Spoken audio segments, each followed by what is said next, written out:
Siete con Penalty, tutto il calcio di cui il calcio vero non parla mai, in diretta sul canale 11 di Video Mediterraneo ogni domenica a partire dalle ore 19. Siamo in replica anche la stessa domenica, 30 minuti dopo la mezzanotte, e in replica su Mediterraneo Sat, canale 605, il lunedì alle 21:30 ed il martedì alle 18, nonché anche su Mediterraneo News il lunedì alle 14 sul canale 694. Naturalmente potete rivedere la puntata sul sito di Video Mediterraneo, www.videomediterraneo.it, oppure nella pagina Facebook di Penalty. Anzi, se vi piace questa trasmissione cliccate mi piace, perché ci fa piacere.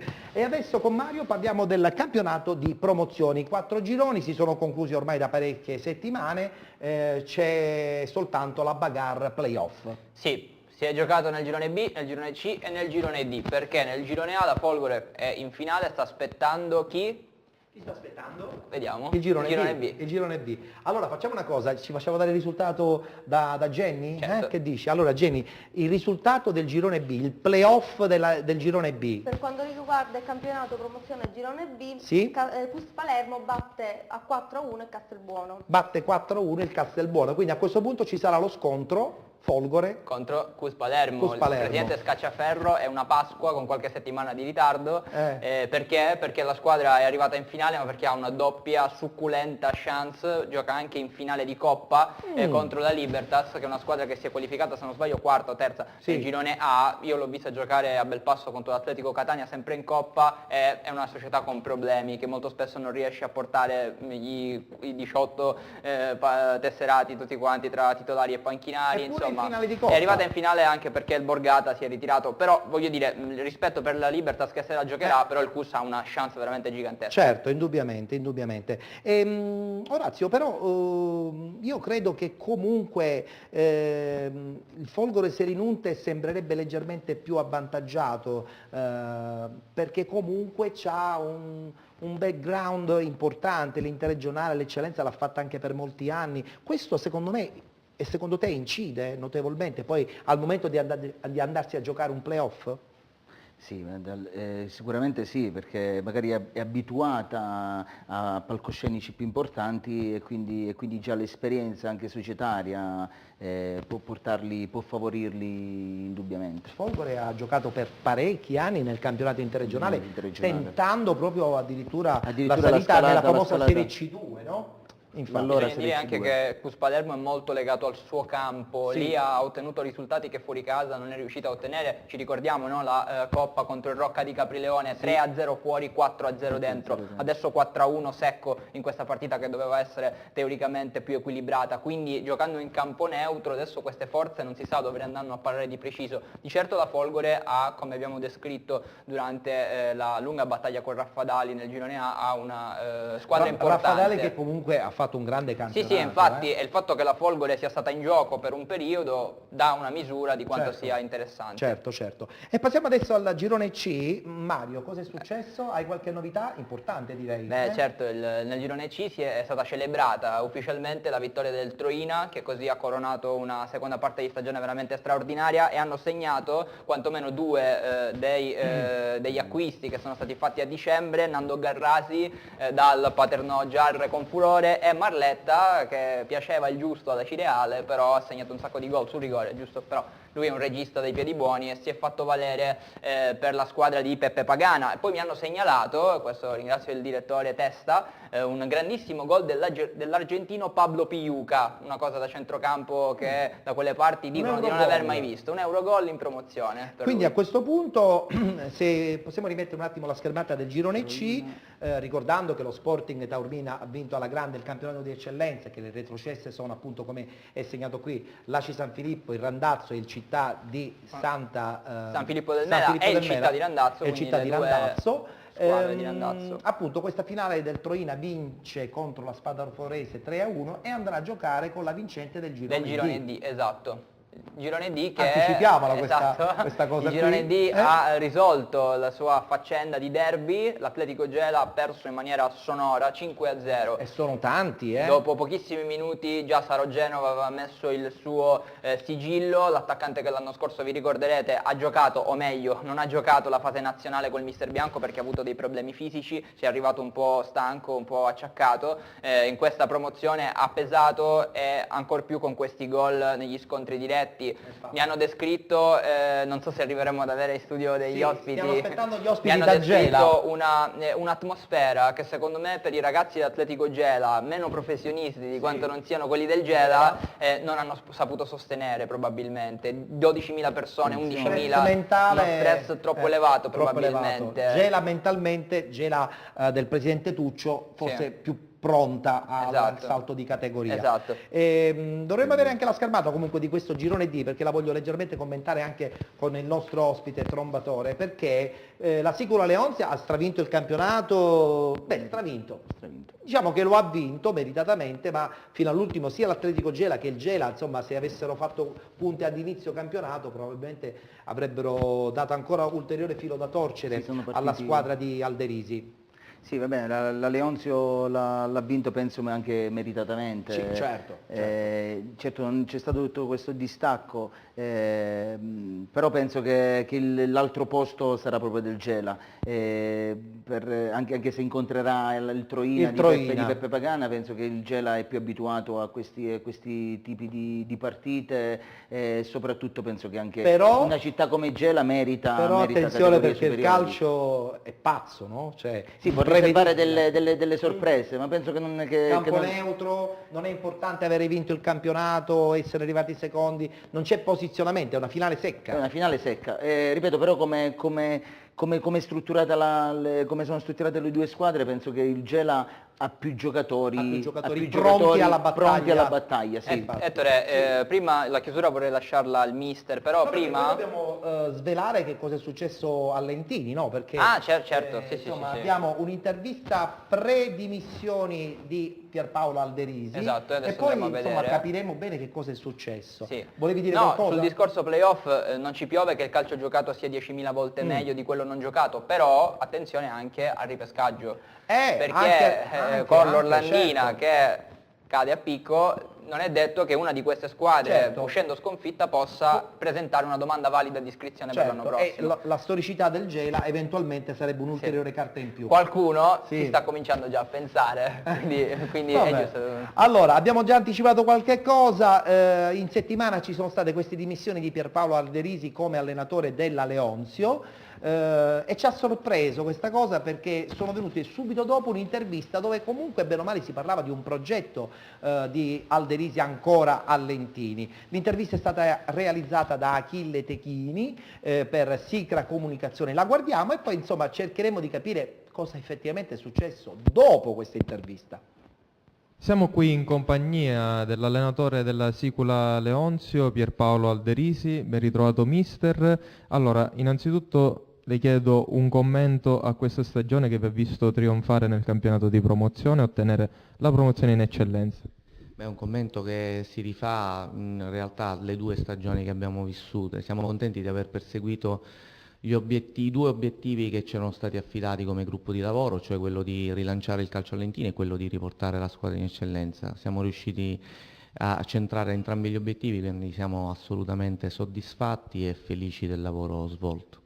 Un grande applauso sicuramente va fatto alla squadra, a lei e a tutto lo staff che nel momento in cui nelle ultime partite sembrava ci potesse essere qualche rischio, alla fine siete riusciti a stare con la concentrazione alta.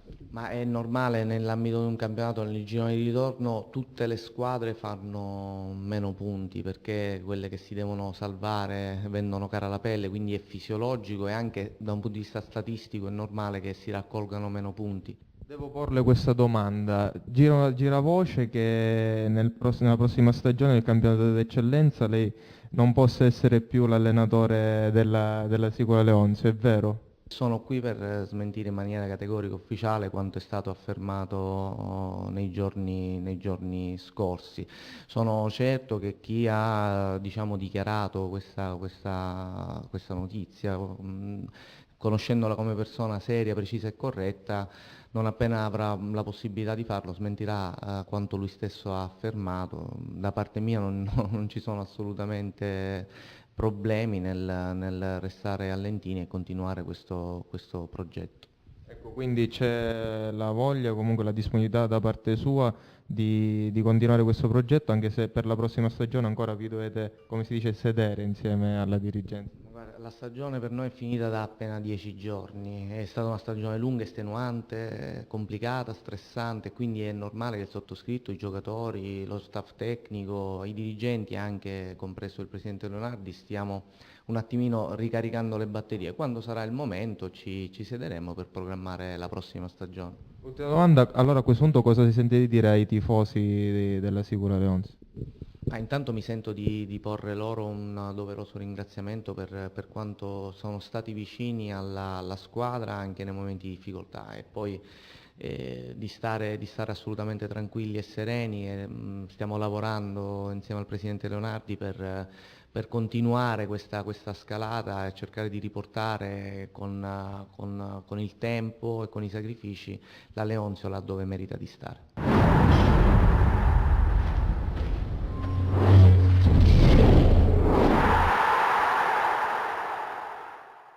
Ringraziamo Achille Teghini che ci ha un po' svelato cosa è successo ad inizio di settimana, poi dopo qualche ora è venuta fuori la notizia di queste dimissioni da parte di Pierpaolo Alderisi a Lentini. Perché secondo te? Poi lo chiediamo anche al trombatore. Perché... Beh, Ettore, io come unico argomento di analisi ho questa intervista. Gli allenatori finiscono sempre per parlare questo diplomatichese che non si capisce mai dove vado a parlare di preciso, perché vogliono essere corretti, eccetera. Quali possano essere le motivazioni di una rinuncia dell'ultimo minuto, francamente non è chiaro. Ma credo che siano stati problemi economici, perché insomma a Lentini quest'anno per la promozione si è fatta una squadra abbastanza costosa, almeno credo, perciò non credo che sia questa, perché molto spesso un investimento fatto in un campionato come quello di promozione comporta delle ambizioni, non si fa mica per un ritorno perché non c'è, e quindi io dubito che possano essere queste, però magari tu stesso Ettore, magari il mister può dirci qualcosa in più, non so. Che cosa può avere spinto Pierpaolo Alderisi a rinunciare ad una panchina importante come quella di Lentini dopo aver vinto quasi 2 campionati, però, perché l'anno prima aveva sfiorato la promozione. Secondo te cosa può essere successo? Che magari qualche poco accordo tecnico, no? Magari una linea diversa rispetto a quello della società? Lì entrano in gioco un pochettino diversi fattori, suppongo, poi non conoscendo bene la situazione non voglio magari dire una cosa per un'altra, però penso che magari potrebbero essere pure lui, delle promesse societarie magari non rispettate, o magari ha qualche richiesta lui personale, o qualche problema, o magari ha sentito magari qualche nome che magari circolava. Ecco, perché insomma c'è stato adesso subito anche un tam-tam, un toto allenatore, ci sono tantissimi nomi, per esempio tu quale nome c'hai?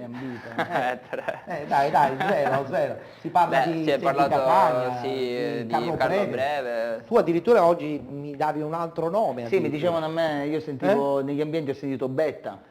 Ah, Betta è un allenatore importante. Sì, l'ho avuto io molto preparato, preparato. Poi ripeto, una panchina come quella del Leonzio che ha disputato stuzzica, certo che stuzzica, è un ambiente... Anche perché il prossimo anno nel campionato d'eccellenza ci sarà quasi il meglio, no? della Sicilia. Sarà molto duro. Sarà molto duro, ed a me le sfide piacciono, e quindi già mi preparo anche mentalmente alle squadre che incontrerò. E quindi eventualmente l'anno prossimo quello Solini sicuramente scenderà, invece poi magari lo vedremo molto più. Ma noi venderemo cara la pelle, la vendiamo come avete fatto negli ultimi 3 anni.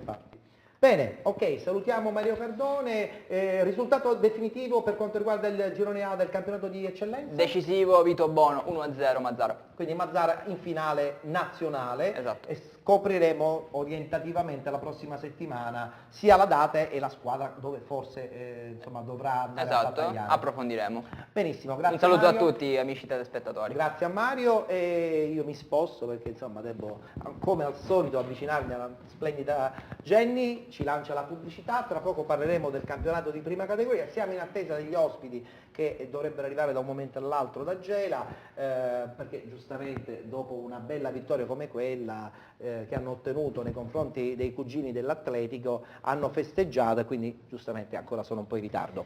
Io volevo ricordare sempre ai nostri amici che ci seguono da casa di non cambiare canale. Ci vediamo tra pochissimo.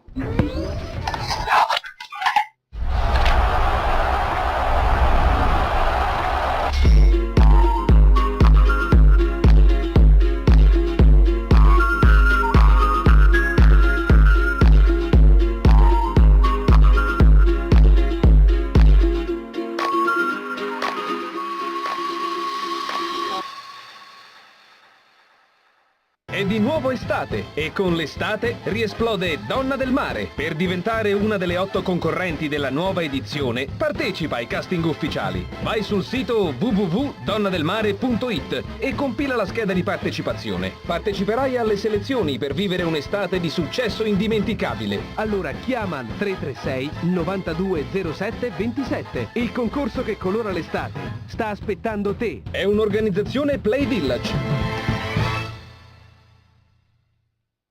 Un'azienda giovane e rampante, competente e soprattutto all'avanguardia. PC One, un solo nome, un solo successo. Da PC One l'assistenza che cercavi nel mondo dei PC. Tutta la componentistica per l'informatica, tutti gli accessori per computer delle marche più prestigiose. Asus, Toshiba, Acer, MSI. Da PC One ampia scelta di notebook e stampanti per PC, nonché toner e cartucce originali e compatibili. PC One, infoline 095 53 71 91.